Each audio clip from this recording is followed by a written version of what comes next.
What is your biggest concern as you bring people back to work? What expectations do you think your people will have when they return to the office? What do you think people miss the most about not being able to be in the office? So, where do we go from here?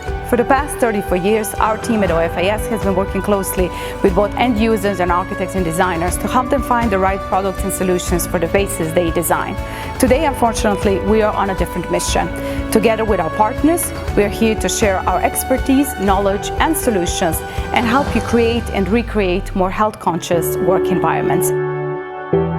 While it's still very difficult to fully understand the impact that coronavirus is going to have on our working environment, it is going to have to become the main priority of leaders and organizations to fully understand and prioritize the health and well-being of their employees. Employees need to feel safe and be safe within their working environments. As designers, we've been given an opportunity to put on a new lens on creating healthier work environments. Based on the current government and global health guidelines and available research from the top workplace specialists such as our partner Steelcase, we are bringing you today our practical back-to-work guide and design recommendations for the post-COVID workspaces. We have studied the impact of this pandemic on social, behavioral, and spatial design requirements and compiled strategies for retrofitting, reinventing, and reconfiguring the offices to create safer workspaces. To create the right kind of workplaces for people when they return to the office, our partners at Steelcase recognize the importance of looking across the time horizons of now,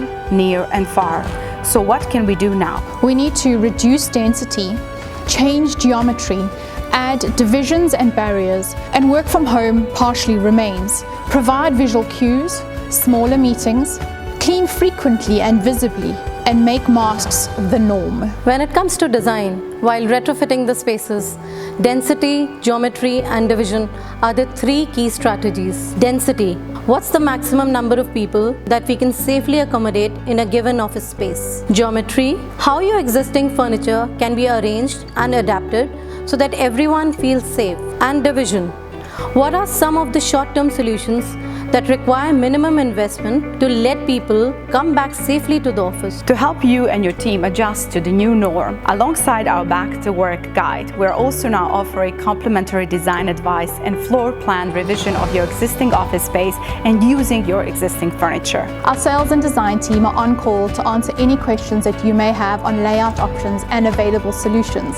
So make your online appointment today. Or share with us your existing floor plan so that we can help you in retrofitting your space to create the future well-being of your workplace and people. As we get more relevant and science-based research and solutions, our practical guide will certainly evolve in the upcoming weeks. So make sure to follow OFIS and remember, we are in this together.